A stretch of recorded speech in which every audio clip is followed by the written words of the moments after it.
Hi students, అందరికీ స్వాగతం. Welcome to LTX classes. ఈరోజు రెండు ముఖ్యమైన అనౌన్స్మెంట్స్ ఉన్నాయి, don't miss it. So first, group 2 ఎగ్జామ్స్కైనా ఫ్రీ డెమో క్లాసెస్ అనేది మనం అందిస్తున్నాం. అలాగే ఇంకొక ముఖ్యమైన అనౌన్స్మెంట్ ఏంటంటే, నేను మీకోసం లైవ్ సెషన్ అనేది వస్తున్నానన్న ఈరోజు సాయంత్రం 8 గంటలకు. So I will be live, you can directly interact with me. ఓకేనా? సో ఫస్ట్ ఫ్రీ డెమో దేని గురించి అంటే, గ్రూప్ 2 ఎగ్జామ్కి ప్రిపేర్ అవుతున్న తెలుగు మీడియం స్టూడెంట్స్, మనమంతా కూడా ఇంగ్లీష్ మీడియం స్టూడెంట్స్కి వారిని కాన్సన్ట్రేట్ చేస్తూ క్వాలిటేటివ్గా ఎడ్యుకేషన్ అనేది అందిస్తూ ఉన్నాము. ఆల్రెడీ ఏపీ తెలంగాణలో అద్భుతమైన యూపీఎస్సీ గ్రూప్ 1 కోచింగ్ అందిస్తూ ఉన్నాం నాన్న. కానీ ప్రత్యేకంగా సార్ యొక్క నేటివ్ అయిన శ్రీకాకుళంలో మనకి ఏంటంటే అద్భుతమైన కోచింగ్ అందించాలి అనే ఒక ఉద్దేశంతో మనం గ్రూప్ 2కైనా కోర్స్ అనేది లాంచ్ చేస్తున్నాం. మీకు ఇంకేమన్నా కాంటాక్ట్ డౌట్స్ కావాలంటే కాంటాక్ట్ నెంబర్ని కాంటాక్ట్ అవ్వండి. అలాగే లొకేషన్ అనేది ఇక్కడ ఇచ్చున్నాం, so you can directly visit. ఇంకేమన్నా ఉన్నా కానీ మీకు డిస్క్రిప్షన్లో అనేది లింక్ అనేది ప్రొవైడ్ చేయడం జరుగుతుందన్న. అలాగే చూడండి, ఈరోజు ఇంటరాక్షన్ విత్ ద ఫ్యాకల్టీలో, సో మీకు యూపీఎస్సి పరంగా ఏ డౌట్ ఉన్నా కానీ, సో అలాగే మన కరెంట్ అఫైర్స్ కోర్స్ యొక్క ముఖ్యత్వం ఏంటి, ఎందుకు తీసుకోవాలి అనే ఒక మీ యొక్క డౌట్స్ ఏమన్నా ఉన్నా కానీ, ఇంకా మీకు యూపీఎస్సి పరంగా ఏ డౌట్స్ ఉన్నా కానీ లైవ్గా నేనే మీకు ప్రెజెంట్ అయి ఉంటాను. You can directly interact with me నాన్న. సో ఇలాంటి ఆపర్చునిటీ మీకు రేరెస్ట్ ఆఫ్ రేర్ వస్తుంది. సో అలాంటి ఒక అద్భుతమైన ఆపర్చునిటీని మీకు కలిగిస్తున్నాం. డోంట్ వరీ సార్, నాకు రిజిస్టర్ అవ్వాలి అంటే అంత వరీ అవ్వాల్సిన అవసరం లేదు. మీకు ఒక టెలిగ్రామ్ ఛానల్ లింక్ అనేది డిస్క్రిప్షన్లో ఉంటుంది, వాట్సాప్ గ్రూప్ ఉంది మనది. అందులో మీరు జాయిన్ అయ్యారంటే ఆ క్లాస్ స్టార్ట్ అయ్యే టైంలో మీకు లింక్ అనేది పోస్ట్ చేస్తారు. సో అప్పుడు మీరు జాయిన్ అయిపోవచ్చు. ఓకేనా? డైరెక్ట్గా జాయిన్ అయ్యి లైవ్ సెషన్ అటెండ్ అవ్వచ్చు. మీకు ఏ డౌట్ ఉన్నా కానీ పీస్ఫుల్గా, కూల్గా, డీటెయిల్గా నేను మీకు సాల్వ్ చేస్తానన్న. I am SPR that will be available. So no worries నాన్న, మీకు ఏ డౌట్ ఉన్నా కానీ మీకు నేను అవైలబుల్లో ఉంటాను. So you can ask. So for this day, ఈరోజు అనగా 8 PM కి 7 to 8 నాకు క్లాస్ ఉంది. ఆ క్లాస్ అవ్వగానే మీతో నేను ఇంటరాక్ట్ అనేది అవుతానన్న. So okay. సో అలాగే యూపీఎస్సి డ్రీమ్ చేస్తూ ఐఏఎస్ ప్రిపేర్ అవుతున్న ప్రతి ఒక్క స్టూడెంట్కి ఒక మంచి క్వాలిటేటివ్ క్లాస్ ఉంటే బాగున్ను, అర్థమైతే బాగున్ను. కొందరు చెప్తారు కానీ వేగంగా వెళ్ళిపోతున్నప్పుడు మనం క్యాచ్ చేయలేకపోతున్నాం. మీకు తెలుసా, ఒక 100 మంది యూపీఎస్సి ప్రిపేర్ అవుతున్నారంటే 95 మెంబర్స్కి అర్థమే కాదు నాన్న. ఈ 5% మెంబర్స్ అర్థమవుతుందని కాదు, సెల్ఫ్ స్టడీలో వెళ్ళిపోతూ ఉంటారు. సో అంటే ఏంటంటే వారి యొక్క గ్రాస్పింగ్ పవర్ ఉంటే తప్ప ముందుకు వెళ్ళలేరు. కానీ మనం కాన్సన్ట్రేట్ చేసేది అన్నీ తెలిసిన 5% కాదు నాన్న. స్లో లెర్నర్స్ అయినా, బిగినర్స్ అయినా 95% ప్రజలకి కూడా అర్థమయ్యే విధంగా చెప్పాలనేదే మన ఉద్దేశం. మన క్లాసెస్ యూట్యూబ్లో చూసినప్పుడే మీకు అర్థమవుతుంది.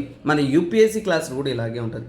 ప్రతి ఒక్క టాపిక్ని కూడా నీట్, క్లీన్ అండ్ డీటెయిల్గా, స్లోగా ప్రతి ఒక్క స్టూడెంట్కి అర్థమయ్యే విధంగా, ఓకేనా, ఆ విధంగా మనం తీసుకెళ్తున్నాం. ఉగాది సెలబ్రేషన్స్ని ఎక్స్టెండ్ చేస్తున్నటువంటి విధంగా మనము ఈ మంత్ ఎండ్ వరకు 31st March వరకు మనం అద్భుతమైన ఆఫర్ అనేది ఇస్తున్నాం. 20,000 రూపీస్ ఫ్లాట్ డిస్కౌంట్. మీరు 20,000 రూపాయలు సేవ్ చేయొచ్చు అంటే ఎంతకన్నా అద్భుతమైన అవకాశం ఏముంది నాన్న. 65,000 రూపీస్ కాస్ట్ చేసే కోర్స్ మీకు 45,000 రూపీస్కి మనం అందిస్తూ ఉన్నాం.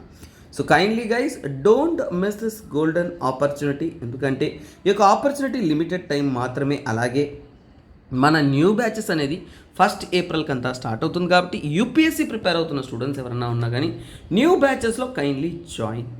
అలాగే చూడండి, ఈ కోర్సెస్ లైవ్ మరియు రికార్డెడ్ పద్ధతిలో కూడా మీకు అందుబాటులో ఉంటుంది. కాబట్టి డోంట్ వరీ, క్లాసెస్ మిస్ అయినా మీరు వినొచ్చు.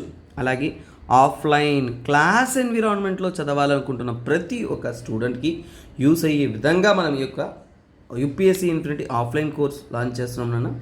ఇది హైదరాబాద్ మరియు వైజాగ్లో ఆల్రెడీ 2 yearsగా మనం సక్సెస్ఫుల్గా రన్ చేస్తూ ఉన్నాము. సో మీరు డైరెక్ట్గా రావచ్చు, 3 days ఫ్రీ డెమో క్లాస్ వినవచ్చు. విన్న తర్వాత అర్థమైందా, అద్భుతంగా అనిపించిందా, తరువాత మీరు కోర్స్ తీసుకోవచ్చు. ఎవ్వరు మిమ్మల్ని ప్రెషర్ చేయరన్నా, ఇట్స్ అప్ టు యూ. ఇలాంటి ఒక అద్భుతమైన అవకాశం ఏ ఇన్స్టిట్యూట్ కూడా ఇండియాలో ఇవ్వట్లే, కానీ మనం కల్పిస్తున్నాం. ఎందుకంటే we need to make your dreams real. So దానికోసం మన వంతు ఎఫర్ట్ అనేది చేస్తూ ఉన్నాం. సో అలాగే చూడండి, ఫ్లాట్ 20,000 రూపీస్ ఇందులో కూడా డిస్కౌంట్ ఇస్తున్నాం. కాబట్టి ఉగాది సెలబ్రేషన్స్లో భాగంగా యూటిలైజ్ దిస్ గోల్డెన్ ఆపర్చునిటీ. 55,000 రూపీస్కి 2 lakhs, 1.5 lakhs అలా తీసుకుంటున్న కోర్సెస్లో మనం 55,000 రూపీస్కి లైఫ్ టైం వ్యాలిడిటీతో అందిస్తున్నాం. అది 1st ఏప్రిల్కి న్యూ బ్యాచ్ స్టార్ట్ అవుతుంది కాబట్టి don't miss it. 31st March వరకు మాత్రమే ఈ యొక్క ఆఫర్ ఉంటుంది. తర్వాత చూడండి, ఎన్సీఆర్టీ ఫౌండేషన్ కోర్స్ కూడా మనం 10,000 రూపీస్కి అందిస్తూ ఉన్నాము. తర్వాత మీరు తీసుకున్నారు అంటే యూపీఎస్సీ ఆప్షనల్స్ అనేది మనం PSIR, pub ad, sociology, anthropology and Telugu literature ఇలాంటి అద్భుతమైన ఆప్షన్స్ లాంచ్ చేస్తున్నాం నాన్న. ఇవన్నీ కూడా మీకు చూడండి 15,000 రూపీస్ ఫ్లాట్ డిస్కౌంట్ ఉంది. సో అందువల్ల 20,000 రూపీస్కే మీకు అందిస్తూ ఉన్నాము. సో అలాగే ఈ యొక్క ఫీ వ్యాలిడిటీ అనేది 31st మార్చ్ వరకు మాత్రమే. సో ఇది ఈ రోజు ఇంపార్టెంట్ అప్డేట్స్ అన్న కోర్స్ అప్డేట్స్. అలాగే మనం కాంటెక్స్లోకి వెళ్దాం. సో రోజు మనం కొత్త టాపిక్స్ నేర్చుకుంటూ ఉన్నాము. సో అలాగే ఇక్కడ నుంచి ఏంటంటే ఎంసీక్యూస్, నేను ఏదైతే ఒక ఎంసీక్యూ అడుగుతానో అందులో ఏంటంటే నేను డిస్కస్ చేయని టాపిక్ అంటే ఏదైనా ఇతర న్యూస్ పేపర్లో కానీ మీకు ఇంపార్టెంట్ అయినది ఎగ్జామ్లో పాయింట్ ఆఫ్ వ్యూలో ఉన్న ఆర్టికల్స్ని తీసుకొచ్చి అది క్వశ్చన్ రూపంలో ఇస్తాను, దాన్ని కూడా మనం డిస్కస్ చేస్తాం. That will be helping you more and more in detail understanding. ఓకేనా? సో నాన్న, ఫస్ట్ ఆఫ్ ఆల్ నేను మీకు ఎక్స్ప్లెయిన్ చేస్తాను, తర్వాత మనం క్వశ్చన్లోకి వెళ్దాం. ఓకేనా? సో కొన్ని ఎక్స్ప్లెయిన్ చేసి క్వశ్చన్లోకి వెళ్ళాలి, కొన్ని డైరెక్ట్గా మనం క్వశ్చన్లోకి వెళ్ళాలి. ఆ క్వశ్చన్ని బట్టి మనం వెళ్తాము. సో ఈరోజు చూడండి, first of all global terrorism index. So ఇందులో ఇండియా యొక్క ర్యాంక్ ఎంత? ఇండియా వచ్చేసి నాన్న 13వ స్థానంలో ఉంది. మరి ఫస్ట్ ప్లేస్లో ఎవరున్నారంటే ఆఫ్ఘాన్. ఓకేనా? ఆఫ్ఘనిస్తాన్ టెర్రరిజం వల్ల ఎక్కువ సఫర్ అయిన దేశం, అందువల్ల ఫస్ట్ ప్లేస్లో అనేది ఉంది. సో ఇది ఒక బేసిక్ ఎలిమెంట్. తర్వాత తీసుకున్నారు అంటే ఈ రిపోర్ట్ అనేది ఎవరిస్తారు? జీటీఐ రిపోర్ట్ అంటే గ్లోబల్ టెర్రరిజం రిపోర్ట్ ఎవరిస్తున్నారు అంటే నన్ను ఇన్స్టిట్యూట్. ఓకేనా? Institute of economics and peace. ఓకేనా? Institute of economic and peace అంటే ఎకనామిక్ అండ్ పీస్ బట్టి ఒక ఇన్స్టిట్యూట్ ఉందన్న. సో ఇది ఒక ఆర్గనైజేషన్ లాగా, అలాగే థింక్ ట్యాంక్ అని కూడా అనొచ్చు. ఓకేనా? This is also called as a think tank. ఓకేనా? థింక్ ట్యాంక్ అని అంటాము. సో వారి ద్వారా ఇవ్వబడిన ఒక రిపోర్ట్లో సో ఇక్కడ వారు ఒక డేటా డెరైవ్ చేస్తారు. దాన్నే ఏమంటారంటే టెర్రరిజం ట్రాకర్. సో ఏమంటారు అన్నదాన్ని టెర్రరిజం ట్రాకర్. సో అంటే టెర్రరిజం ఎంత బాగా స్ప్రెడ్ అవుతుంది అనే విషయాలన్నింటినీ కూడా వారు ట్రాక్ చేస్తూ ఉంటారు. అలాగే నెంబర్ ఆఫ్ ఇన్సిడెంట్స్ ఏం జరుగుతుందో వాటిని కూడా వారు చూస్తూ ఉంటారు. నెంబర్ ఆఫ్ డెత్ రేట్ అనేది కూడా చూస్తూ ఉంటారు. సో అందులో ఏంటంటే చూడండి అన్న, ఆఫ్ఘాన్ ఫస్ట్ ప్లేస్లో ఉంది, పాకిస్తాన్ అనేది 2వ స్థానంలో ఉంది. సో టెర్రరిజంలో ఎక్కువగా ఎఫెక్ట్ అయిన కంట్రీస్ని తీసుకుంటూ వాటిని ఎలా ఇన్ఫ్లుయెన్స్ చేస్తుంది అనేది వారు చూస్తారు. సో ఇందులో ఏంటంటే వారు సో ఇక్కడ దే ఆల్సో చెక్. ఓకేనా? టెర్రర్ ఫైనాన్సింగ్ ఇవన్నీ కూడా చెక్ చేసుకొని వాళ్ళు ఓవరాల్గా అనేది కేటగరైజ్ చేస్తూ ఉంటారు. ఓకేనన్నా? సో ఇంకా ఇవన్నీ కూడా చూసుకొని వీళ్ళు చేసే రిపోర్ట్ ఇది. సో ఇప్పుడు ఈ రిపోర్ట్లోకి వస్తాం. Simple. It is published by. So first question ఏంటన్నా, ఇట్ ఈస్ పబ్లిష్డ్ బై ఏమన్నారు? యునైటెడ్ నేషన్ కాదు కదా నాన్న, Institute of economics and Peace. So అంటే ఏంటి? మొదటి స్టేట్మెంట్ తప్పైపోయింది. నీ ఆన్సర్ ఇక్కడే కరెక్ట్ అయిపోయింది. చూడండి, యూపీఎస్సీలో చాలామంది క్వశ్చన్స్ అయ్యో అమ్మ నాకు అన్నీ గుర్తులేదు సార్, కష్టం సార్ అంటారు. నాన్న మీరు సక్రమంగా చదివారు అంటే ఒక క్వశ్చన్ ఒక క్లూతో ఆన్సర్ చేసావు. చూడండి, ఫస్ట్ స్టేట్మెంట్ నాకు తెలుసు, అది institute of economic and peace అనేది నాకు ఫస్ట్ స్టేట్మెంట్ తెలిసిందంటే ఐ ఎలిమినేట్, అది కరెక్ట్ కాదని తెలుసు, అప్పుడు I eliminate, I got my answer, 2 is my option. This is the beauty of answering నాన్న. సో ఇక్కడ చూడండి, as per the report global deaths due to terrorism fell drastically. నాకేంటో తెలియదు, కానీ అక్కడ ఏమన్నారు? టెర్రరిజం వల్ల జరిగే చావులు అనేది చాలా వరకు తగ్గాయి అంటున్నారు, కానీ మనకి వాస్తవం ఏంటో తెలియదు. రిపోర్ట్ చూసినా మనకు కష్టమే ఇలాంటి స్టేట్మెంట్స్, కానీ క్లూ ఫ్యాక్టర్ మొదటి పాయింట్లో ఉంటుంది. ఇవి ఒక ప్యాటర్న్ ఆఫ్ క్వశ్చన్స్ నన్ను. తర్వాత Burkina Faso group it's affiliated by deadliest terror globally అన్నారు. So no, that is wrong. So ఇక్కడ చూడండి, first of all GTI global terrorism report అనేది institute of economics and peace ద్వారా ఇస్తారు. అది ఒక థింక్ ట్యాంక్ నాన్న. సో మొట్టమొదటి స్టేట్మెంట్ ఏమైపోయిందంటే, so this is not by the UN. అలాగే వారు ఏ డేటాను అనుసరించంటే టెర్రరిజం ట్రాకర్ అనే ఒక డేటా ఉంటుందన్న, అది టెర్రరిస్ట్ ఇన్సిడెంట్స్. అంటే ఈ యొక్క టెర్రరిజం ట్రాకర్ అనేది 2007 నుంచి లాంచ్ చేశారు. సో దీని ద్వారా ఏంటంటే డేటా ఉంటుంది. 66,000కు పైగా టెర్రరిస్ట్ ఇన్సిడెంట్స్ అనేది 2007 నుంచి 2022 వరకు జరిగింది. దానివల్ల డెత్స్, సో ఇక్కడ చూడండి, deaths from terrorism fell by 9%. So ఇక్కడ చూడండి ఏమని, ఈ యొక్క టెర్రరిజం వల్ల చావులు అనేది 9% వరకు తగ్గిందని చెప్తున్నారు. అదే కదా నాన్న సెకండ్ స్టేట్మెంట్ అంటే. సో ఇక్కడ ఏంటి? టెర్రరిజం ఫెల్ డ్రాస్టికల్లీ అంటే మన స్టేట్మెంట్ సరిపోయింది. సో తర్వాత ఏంటి? పాకిస్తాన్ అనేది second with terrorist related death. అలాగే సౌత్ ఏషియాలో ఎక్కువగా టెర్రరిజం ఇన్సిడెంట్స్ ఉన్నట్టు చెప్తున్నారు. ఇవి ఓవరాల్గా. అలాగే చూడండి ఐఎస్. సో ఇక్కడ బుర్కినా ఫాసో గ్రూప్ కాదు, డెడ్లియెస్ట్ గ్రూప్ అంటే బుర్కినా ఫాసో గ్రూప్ కాదు. ఏంటది? ఇస్లామిక్ స్టేట్, ఐఎస్ అంటున్నాం కదా. సో వారే ప్రపంచంలోనే డెడ్లియెస్ట్ టెర్రర్ గ్రూప్గా ఇంకా కూడా తెలపడం అనేది జరుగుతుంది. సో మీ స్టేట్మెంట్ సరిపోయింది కదా నాన్న. So first statement wrong, third statement wrong, second statement correct. ఇది ఇక్కడున్న డేటా. సో ఇలా మనము ఇక నుంచి ఎంసీక్యూస్లో కూడా ఒక టాపిక్ని డిస్కస్ చేసేద్దాం నాన్న. నా క్లాసెస్ కరెంట్ అఫైర్స్ ఎలా ఉంటుంది నేను ముందు నుంచే చెప్తాను. This will be the best ever learning for you నాన్న. ఓకే స్టూడెంట్స్, సో ఇది ఏంటంటే నాన్న శారదా పీఠ్. సో మన ఇండియాలో ఏన్షియంట్ లెర్నింగ్ సెంటర్లో ఇది ఒకటి. సో జిఎస్, సో ఇది ముఖ్యంగా మీకు జిఎస్ పేపర్ 1లో ఆర్ట్ అండ్ కల్చర్లో కూడా very very very very important. అలాగే లెర్నింగ్ కాబట్టి మిడివల్ ఇండియన్ టైంలో వెరీ వెరీ వెరీ ఇంపార్టెంట్. ఎన్నో స్టోరీస్ దీనికి రిలేటెడ్ ఉన్నాయనన్నా. సో మనం వాటి గురించి తెలుసుకుందాం. అంతకంటే ముందు ఈ శారదా పీఠ్ ఎక్కడుందో చూద్దాం. గూగుల్ మ్యాప్లో మీరు లొకేషన్ ట్రేస్ చేశారంటే ఇలాగే చూపిస్తుందన్న. బట్ యాక్చువల్లీ ఏంటంటే సో కాశ్మీర్ వ్యాలీ నుంచి పిఓకేలో పాకిస్తాన్ ఆక్యుపైడ్ కాశ్మీర్లో, సో పాకిస్తాన్ ఆక్యుపైడ్ కాశ్మీర్లో ఉన్న ఒక పుణ్యక్షేత్రమే ఈ యొక్క శారదా పీఠ్. ఓకేనా. ఇది చాలా వరకు Sanskrit learning centre. So Sanskrit భాషకు డెవలప్మెంట్లో ఇయర్లియస్ట్ స్టేజెస్లో ఏన్షియంట్ ఇండియన్ టైం నుంచి కూడా హిందువులకు అలాగే కాశ్మీరీ పండిట్లకు చాలా చాలా ముఖ్యమైన పుణ్యక్షేత్రంగా తెలుపుతున్నారు ఈ శారదా పీఠ్ అనేది. సో శక్తి మాతాని, సో గాడెస్ ఆఫ్ లెర్నింగ్ని గుర్తిస్తున్న ఒక ప్రాంతం. You can see this over here. So ఇది చాలా వరకు అబాండెండ్ అంటే చూడండి ఇక్కడ సింబల్ చూడండి, పాకిస్తాన్ సింబల్ ఉంది. అంటే ఏంటంటే స్వతంత్రం వచ్చిన తర్వాత పాకిస్తాన్ ఆక్యుపైడ్ కాశ్మీర్లో అంటే పాకిస్తానీస్ వచ్చేసి ఈ ప్రాంతాన్ని ఆక్యుపై అనేది చేసుకుంటారు. సో వారు దీన్ని స్వాధీనం చేసుకుంటారు. చాలా వరకు శిథిలమైన పరిస్థితిలో అనేది ప్రస్తుతం ఉంది. మీరు చూసారంటే కొన్ని ఇమేజెస్ చాలా దారుణంగా ఉంటుంది. సో అలా శిథిలమైన పరిస్థితిలో కేర్ అనేది చేయకుండా ఉంది. కాకపోతే ఇది మన కాశ్మీరీ పండిట్స్ కానీ అలా హిందూస్కి అనేది చాలా ముఖ్యమైన పుణ్యక్షేత్రం కాబట్టి వాటికి మేము కారిడార్ అంటే వాటికి వెళ్ళడానికి, సో పిఓకేలో వెళ్ళడానికి డివోటీస్కి పర్మిషన్ మేము కల్పిస్తాము అనేది గవర్నమెంట్ తెలిపారు.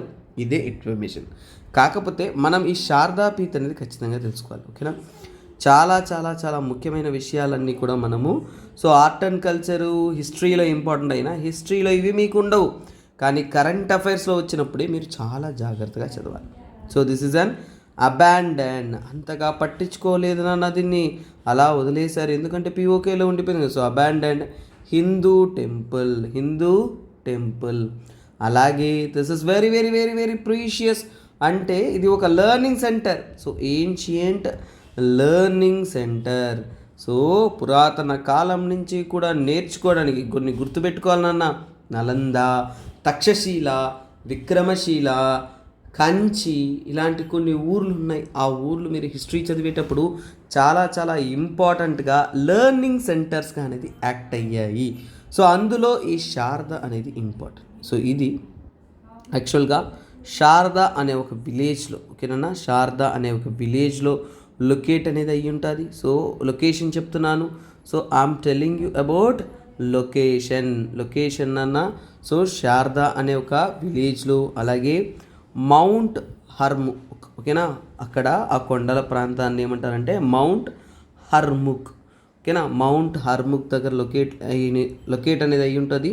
తర్వాత అక్కడ ప్రవహించే నది ఏంటంటే నాన్న నీలం, కిషన్ గంగా అంటారు. దాని యొక్క ఉపనదియే ఇది నీలం రివర్. సో నీలం రివర్. సో కాకపోతే ఇప్పుడు ఎక్కడుంది? So this is in PoK, Pakistan occupied Kashmir. So ఇది పాకిస్తాన్లో లేదన్నా చాలా జాగ్రత్తగా గుర్తుపెట్టుకోవాలి, పాకిస్తాన్ ఆక్యుపైడ్ కాశ్మీర్. సో అలాగే ఇది చరిత్రాత్మకంగా ఎందుకు ఇంపార్టెంట్ అయ్యింది అంటే చూడండి, 6వ శతాబ్దం నుంచి 12వ శతాబ్దం వరకు, 6th నుంచి 12th century వరకు this is a very very very very very important learning centre. Sir అన్ని వెరీలు వేస్తున్నారే, ఏమంత ఇంపార్టెంట్ సార్ అని మీకు ప్రశ్న రావాలి. సో ఎందుకంటే నన్న గొప్ప స్కాలర్స్ అన్న, హిస్టోరియన్స్, ఆథర్స్, సాంస్క్రిట్ ఎక్స్పర్ట్స్, కల్హనా గుర్తుపెట్టుకోండి, కల్హనా అతను సాంస్క్రిట్లో హిస్టోరియన్ స్కాలర్. మీరు ఇవి హిస్టరీ చదివేటప్పుడు చదువుతారన్నమాట. సో ఇక్కడ కలహానా వచ్చేసినన్న సో ఇతను ఏంటంటే కాశ్మీర్కి చెందిన అతను. సో ఓకేనా, కాశ్మీర్కి చెందిన అతను. అలాగే సాంస్క్రిట్లో అద్భుతమైన పోయెట్, స్కాలర్ ఇతను రచించిన రచన ఏంటంటే రాజ్ తరంగిణి. సో రాజ్ తరంగిణి అతను ఇవన్నీ కూడా అదే ప్రాంతంలో ఉండి రచించాడు అనేది పుస్తకాల్లో చెప్పబడ్డం అనేది జరిగింది. తర్వాత ఆదిశంకర, ఓకేనన్నా, ఆదిశంకరాచార్య అంటారు, ఆదిశంకర, ఓకేనా. సో ఆదిశంకర అనే వారికి కూడా ఏంటంటే this has stood as a learning centre అనేది చెప్తున్నారు. సో అతను ఒక ఫిలాసఫర్. అలాగే అతను ఇచ్చిన డాక్ట్రిన్ ఏంటంటే అద్వైత వేదాంత. సో అతను ఇచ్చింది ఆయన అద్వైత వేదాంత. సో వారికి ఇది కూడా ముఖ్యమైన లెర్నింగ్ సెంటర్గా ఉన్నట్టు చెప్తున్నారు. అలాగే వైరోత్సన అనే అతను ఏంటంటే హీస్ ఏ టిబెటన్ స్కాలర్ నాన్న, టిబెటన్ స్కాలర్. అలాగే టిబెట్లో చాలా ఫేమస్ పర్సన్, అలాగే ట్రాన్స్లేటర్ కూడా. సో తనకి కూడా ఇదే ఒక లెర్నింగ్ సెంటర్గా యాక్ట్ అయినట్టు చెప్తున్నారు. అలాగే కుమారజీవ, ఎవరంటే కుమారజీవ. ఇలా గొప్ప గొప్ప ఎక్స్పర్ట్స్ కానీ, అలాగే ఇతనంటే బుద్ధిజంలో ఎక్స్పర్ట్ అన్న, బుద్ధిస్ట్ స్కాలర్ అంటారు, బుద్ధిజంలో ఎక్స్పర్ట్. తర్వాత ఎవరంటే తోన్మి, ఓకేనా, తోన్మి శంబోత. సో ఇతను కూడా ఏంటంటే he is the person invented Tibetan script అన్న. టిబెటన్ స్క్రిప్ట్ని ఇన్వెంట్ చేసింది ఇతనే, ఓకేనా. టిబెటన్ స్క్రిప్ట్ని మొట్టమొదటిసారిగా రచించింది లేదంటే కనుక్కునింది ఎవరంటే తోన్మి సంబోత.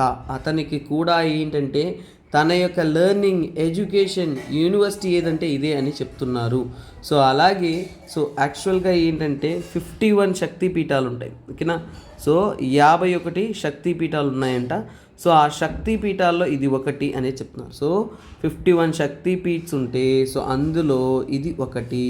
సో వన్ ఆఫ్ ఇట్, ఓకేనా, వన్ ఆఫ్ ఇట్ అనేది చెప్తున్నారు. సో ఇది ఎంత ఇంపార్టెంటో మీకు ఇప్పుడు కొద్దిగా దాని యొక్క ప్రామినెన్స్ అనేది మీకు అర్థమవుతుంది కదా. సో అది మాత్రమే కాదు నాన్న. సో ఇక్కడ కొన్ని స్టోరీస్లో ఏంటంటే నాన్న సాంస్క్రిట్ గ్రామర్ని స్టార్ట్ చేసిన, ఓకేనా, సాంస్క్రిట్ గ్రామర్ని అద్భుతంగా డెవలప్ చేసిన సో పనిని, ఓకేనా, ఓకే వెయిట్, దిస్ ఇస్ ఎన్ కదా ఫస్ట్ రావాల్సింది, పనిని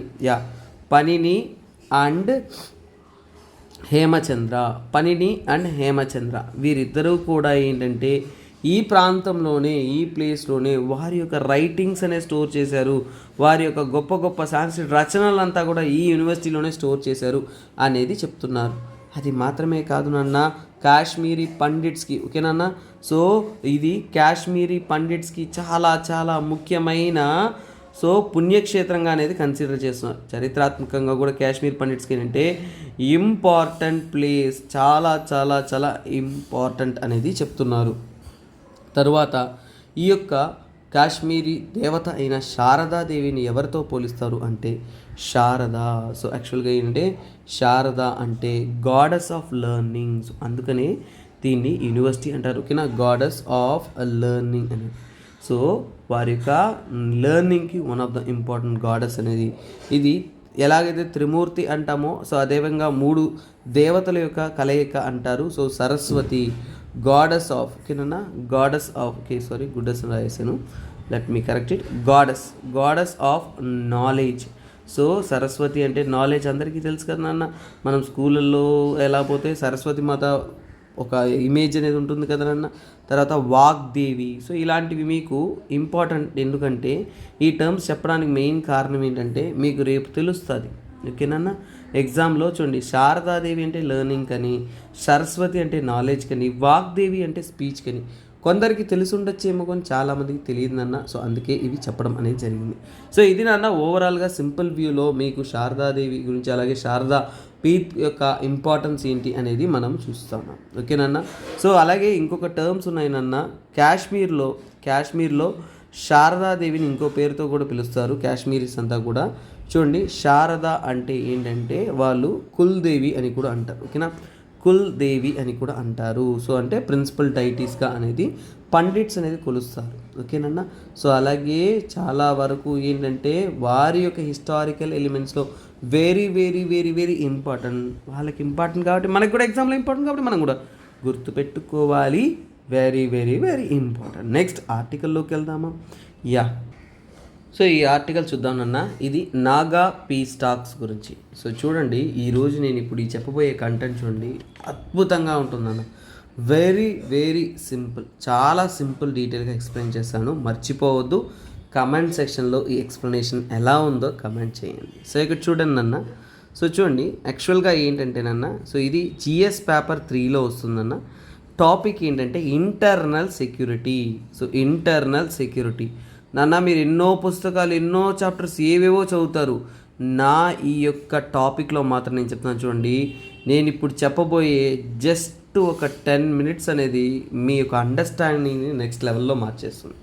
సో చూడండి, centre is not committed to Naga peace talks. ఏం లేదన్నా, NSCNIM అనేది ఒక ఆర్గనైజేషన్. సో దాని ఏంటంటే నేషనల్ సోషలిస్టిక్ కౌన్సిల్ ఆఫ్ నాగాలిం నుంచి కూడా ఏంటంటే డివైడ్ అయిన ఆర్గనైజేషన్స్.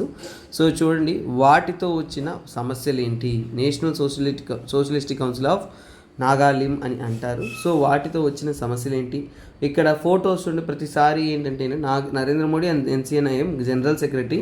చూడండి, Thuingaleng Muivah. Who is this Thuingaleng Muivah? 2015 after the peace accord. సరే, వారితో ఫోటో తీసింది 2015లో, రీసెంట్ ఫోటో కాదు. ఎందుకు మన మోడీ గారు వాళ్ళతో కూర్చొని ఏదో సంధి కుదిర్చినట్టు మీటింగ్ పెట్టి మాట్లాడాల్సి వచ్చింది? అసలు సమస్య ఏంటి? ఈ ఆర్టికల్లో ఉన్న న్యూస్ పేపర్ ఎక్స్ప్లెనేషన్ చేయను నేను. I'm gonna explain the historical elements. అంటే ఏంటంటే మనం ఇప్పుడు నేర్చుకోబోయేది బ్యాక్గ్రౌండ్ అన్న. కొన్ని సబ్జెక్ట్స్ అన్న మనము ఎంత చదివినా అనవసరం అన్న, కాకపోతే బ్యాక్గ్రౌండ్ తెలుసుకుంటే సరిపోతుంది. వెరీ వెరీ సింపుల్ అన్న. తెలియని వారికి ఇది ఒక అద్భుతం. సో ఇక్కడ చూడండి, ఫస్ట్ మీకు ఒక విషయం చెప్తా చూడండి. మీరు మోడర్న్ ఇండియాలో మీరు చదువుకోండాలా. బ్రిటిష్ ఉన్న కాలంలో బ్రిటిష్ వచ్చేసి చూడండి, సో బర్మా, మ్యాన్మార్ ఈ ప్రాంతాన్ని వారు చేజిక్కించుకోవాలనుకుంటారు. అందుకే మీరు ఆంగ్లో బర్మిస్ వార్స్ అనేది మోడర్న్ ఇండియా చదువుతున్నప్పుడు చూడండి. సో బర్మాని అనెక్సేషన్ చేసుకునేటప్పుడు అప్పుడు ఏంటంటే బ్రిటిష్ వచ్చేసి will come in contact with Assam అన్న. సో అందుకనే ఏమవుతుందంటే అస్సాంతో కాంటాక్ట్కి వచ్చినప్పుడు బ్రిటిష్ ఏం చేస్తారు అంటే, సో చూడండి, బ్రిటిష్ వచ్చేసి డైరెక్ట్గా వచ్చేసి బర్మా వార్స్ ఆ టైంలో వచ్చేసి they come in to contact with Assam. So అంటే ఫస్ట్ అస్సాం పైన వారు కన్నేస్తారు. అలా 1826లో వార్ జరుగుతున్నప్పుడు అప్పుడు వారు అస్సాంని అనెక్స్ చేస్తారు నన్ను. సో ఏం చేస్తారు, అనెక్స్ అనేది చేస్తారు. అంటే వాటిని బ్రిటిష్ ఇండియాలో భాగస్వామ్యం చేసుకుంటారు. తర్వాత ఏమవుతుందంటే బ్రిటిషు మళ్ళీ ఈ యొక్క నాగాల్యాండ్ అంటే ఏంటి, నాగాల్యాండ్ అనేది బార్డర్ రీజియన్ అన్న. బార్డర్ రీజియన్ అంటే ఏంటి, ఇది ఒకవైపు ఇండియాకి, ఒకవైపు బర్మాకి పక్కన ప్రాంతంలో కంటిన్యూస్ ఫారెస్ట్ రీజియన్లో ఉంటున్న రీజియన్. సో ఈ ప్రాంతంలో 1881లో ఏంటంటే, సో ఫైనల్గా ఏంటంటే ఆంగ్లో బర్మా వార్ కాన్ఫ్లిక్ట్స్ అన్నీ అయిపోయిన తర్వాత ఏంటంటే first Anglo Burma war, second Anglo Burma war ఇవన్నీ జరుగుతాయి. సో తర్వాత ఏమవుతుందంటే నాగాల్యాండ్ని కంప్లీట్గా, అంటే నాగాల్యాండ్ రీజియన్, లేదంటే మనం ఏం చెప్పచ్చు అంటే, సో ఇలా చెప్పచ్చు, నాగాల్యాండ్ అప్పుడు లేదు కాబట్టి I will write like this నాన్న. నాగా హిల్స్ ప్రాంతం వచ్చేసి బ్రిటిష్ తను చేజిక్కించుకుంటుంది. సో అలా మన ఇండియాలో ఇది భాగస్వామ్యం అనేది అవుతుంది. సో తర్వాత స్వతంత్రం వచ్చేటప్పుడు మీకు బాగా గుర్తుందా, బ్రిటిష్ ఏం చెప్తారు, ఈ రీజనల్ ప్రావిన్షియల్ కింగ్డమ్స్ మీ ఇష్టం, మీరు ఏమనుకుంటారో మీరు అయిపోవచ్చు, మీరు ఇండియాతో ముడిపడి ఉండాల్సిన అవసరం లేదు అనే ఒక స్టేట్మెంట్ ఇచ్చేస్తారు. అప్పుడు ఏంటంటే 1946లో నాగా నేషనల్ కౌన్సిల్ ఒకటి ఫామ్ అవుతుంది. నాగా నేషనల్ కౌన్సిల్ ఏం ఫామ్ అవుతుందన్న, నాగా నేషనల్ కౌన్సిల్ అంటే మేమంతా కూడా సపరేటు, మేము ఇండియాలో భాగం కాదు అనే విధంగా NNC అనేది ఒకటి ఫామ్ అవుతుంది. సో అలా ఫామ్ చేసే వ్యక్తి ఎవరంటే అంగామి, ఓకేనా, అంగామి జఫు ఫిజో. సో అంగామి జఫు ఫిజో అనే అతను లీడర్గా ఉంటూ ఇలాంటిది ఒకటి ఫామ్ చేస్తారు. సో అతను ఏం చేస్తాడంటే మన ఇండియాకి స్వతంత్రం అనౌన్స్ చేశాడు. పాకిస్తాన్కి మన ఇండిపెండెన్స్ డే కన్నా ఒకరోజు ముందు సెలబ్రేట్ చేస్తారు కదా, అదేవిధంగా అప్పుడు డిస్కస్ చేసినప్పుడు అంటే August 14, 1947 ఏం చేస్తానంటే అతను సపరేట్గా ఎలాగైతే పాకిస్తాన్ సపరేట్ స్టేట్గా స్వతంత్రం వచ్చేస్తుందో అదేవిధంగా ఇతను కూడా ఏంటంటే అప్పుడు నాగాల్యాండ్ అనేది, ఓకేనా, నాగాల్యాండ్ అనేది సపరేట్ ఇండిపెండెంట్ స్టేట్గా అనేది అనౌన్స్ చేస్తారు. ఏం అనౌన్స్ చేస్తారన్న, ఇండిపెండెంట్ స్టేట్. సో అంతే, ఇంతటితో ఏమని, నాగాల్యాండ్ అనేది ఇండియాలో భాగస్వామ్యం కాదు, మేము సపరేట్ స్టేటు అనేది వారు అనౌన్స్ చేస్తారు. ఇలా ఫామ్ అయిన ఆర్గనైజేషనే ఇది. సో ఇలా అనౌన్స్ చేసిన తర్వాత ఇతను ఏంటంటే సో 1952 కంతా కూడా అంటే సపరేట్ గవర్నమెంట్ ఫామ్ చేస్తాడు. సో అంటే ఏంటి, సో ఒక గవర్నమెంట్ అంటే ఏంటంటే చూడండి, నాగా ఫెడరల్ గవర్నమెంట్ ఫామ్ చేస్తాడనమాట. సో ఎన్ఎఫ్జి అనేది ఒకటి ఫామ్ చేస్తారు. తర్వాత ఏంటంటే తనకంటూ ఏంటంటే నాగా ఫెడరల్ ఆర్మీ ఫామ్ చేస్తారు. అంటే ఏంటి, సో ఇప్పుడు సపరేట్ స్టేటు, సపరేట్ ఆర్మీ అన్నీ కూడా వారంతటా వారు ఫామ్ చేసుకునేసి ఎన్ఎఫ్ఏ, సో ఇవి రెండు కూడా ఫామ్ చేస్తారు ఇండిపెండెన్స్ స్టేట్ అనౌన్స్ చేసిన తర్వాత. అంటే ఇప్పుడు ఏంటి సమస్య ఎవరికి వచ్చింది, మన గవర్నమెంట్కి వచ్చింది. ఎందుకంటే గవర్నమెంట్ ఏమనుకుంటుంది, అది ఇండియాలోనే ఒక భాగం అనుకుంటుంది. కానీ వారేమంటున్నారు అంటే అప్పట్లో ఏమంటే ఈ నాగాలాండ్ రీజియన్, నాగా హిల్స్ అనేది అస్సాంలో ఒక రీజియన్గా అనేది కన్సిడర్ చేస్తున్నారు. సో సమస్య మొదలైందా, సో అంతే. సో ఇప్పుడు గవర్నమెంట్ ఏం చేస్తుందంటే గవర్నమెంట్ ఆఫ్ ఇండియాకి సమస్య వచ్చింది. ఏమని, మన దేశంలో అస్సాంలో ఉంటున్న ఒక ప్రాంతం అని మనం అనుకుంటా అంటే వారంతటా వారు సపరేట్ గవర్నమెంటు, సపరేట్ ఆర్మీ అన్నీ కూడా స్టార్ట్ చేశారు. అంటే ఇప్పుడు మన గవర్నమెంట్ ఆఫ్ ఇండియా ఏంటంటే ఆర్మీని ఇన్వాల్వ్ చేస్తారు. ఆర్మీని ఏంటంటే ఇన్సర్జెన్సీ అంటే ఏంటంటే మరి ఇండియాలోనే వస్తున్న వ్యతిరేకవాదులు వాళ్ళని మనం ఇన్సర్జెన్సీ అంటాం. సో వారిని అడ్డుకోవడానికి సో ఒక యాక్ట్ అనేది పాస్ చేస్తారు. 1958లో ఒక యాక్ట్ పాస్ చేస్తుంది. సో అదే ఆర్మ్డ్ ఫోర్సెస్, ఓకేనా, ఆఫ్స్పా యాక్ట్ అంటారు, armed Forces Special Powers act, ఓకేనా. సో ఆర్మ్డ్ ఫోర్సెస్కి స్పెషల్ పవర్స్ ఇస్తూ ఒక యాక్ట్ అనేది పాస్ చేస్తారు. సో ఆ యాక్టే మనం ఆఫ్స్పా అంటాము. సో దీని గురించి మీరు చాలా ఇంపార్టెంట్ చదవాలి. You will read in a later upcoming. So ఇది ఇంటర్నల్ సెక్రటరీలో చాలా జాగ్రత్తగా, చాలా డీటెయిల్గా చదవాల్సిన ఆర్టికల్. సో ఇలా ఆఫ్స్పా అనేది ఫామ్ చేస్తారు. తర్వాత ఏం చేస్తారు అంటే ఆ ఇన్సర్జెన్సీని ఎంతో కొంత సబ్మర్జెన్స్ చేసి వాటిని మన ఇండియాలో విలీనం చేసుకోవడం అనేది జరుగుతుంది. తర్వాత ఏంటంటే ఈ నాగా హిల్స్ ఏదైతే ఉంటుందో, నాగా హిల్స్ అనేది యాక్చువల్గా ఏంటంటే ఇవంతా కూడా ఏ డిస్ట్రిక్ట్ ఆఫ్ అస్సాం. సో అంటే ఏంటి, డిస్ట్రిక్ట్ ఆఫ్ అస్సాం అంటే అస్సాంలో ఒక డిస్ట్రిక్ట్గా ఉంది.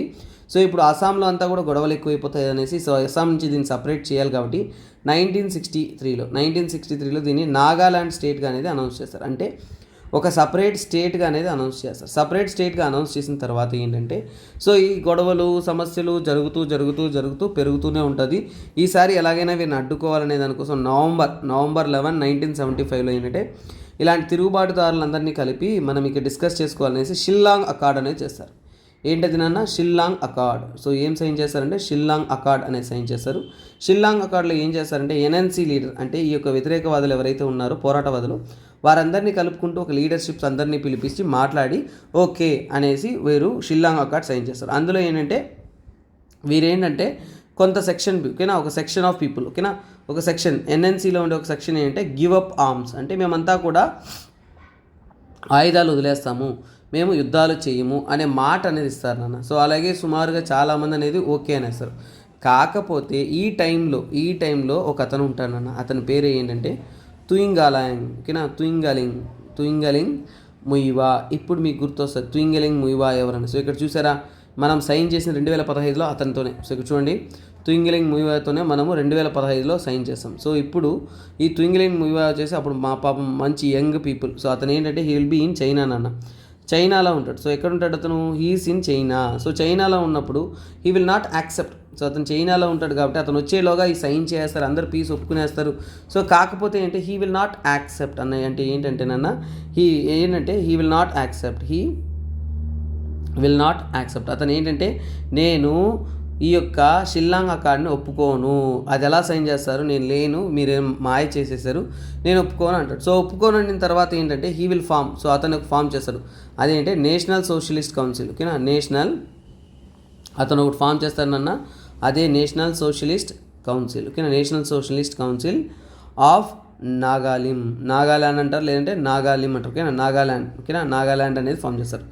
ఎన్ఎస్సిఎన్ అనేది ఒకటి ఫామ్ చేస్తాడు. ఇది ఎప్పుడు ఫామ్ చేస్తాడు, 1980లో. వచ్చిన తర్వాత ఏంటంటే ఇతను లేదు ఇక మేము ఒప్పుకోము, మేము ఇంకోటి ఫామ్ చేస్తామనేసి ఒక పోరాటంలాగా ఇంకొక ఆర్గనైజేషన్ ఫామ్ చేస్తారు. తర్వాత ఏమవుతుంది అంటే 1988లో ఒక వైలెంట్ క్లాష్ జరుగుతుంది. అంటే వాళ్ళ మధ్యలోనే డిస్టర్బెన్సెస్ వచ్చేసి వైలెంట్ క్లాషెస్ అనేది జరుగుతుంది. అంటే చాలా ప్రాబ్లమ్స్ అనేది జరిగి రెండుగా అనేది విడిపోతారు. అది ఏంటంటే సో ఇక్కడ ఏంటంటే NSCNIM అంటే నాగాలిం అనేది, సో తర్వాత NSCN, ఓకేనా, NSCNK ఇలా విడిపోతారు. సో అందులో వీరేనన్న మదర్ ఆఫ్ ఆల్ ఇన్సర్జెన్సీస్. వీళ్ళని ఎన్ఎస్సి ఐఎన్ఏ ఏమంటారు, మదర్ ఆఫ్ ఆల్ ఇన్సర్జెన్సీస్ అంటారు. అంటే అక్కడ జరిగే ప్రాబ్లమ్స్, తిరుగుబాట్లు అన్నిటికీ మెయిన్ కారణం ఏంటంటే ఎన్ఎస్సిఎన్ అనే వాళ్ళే.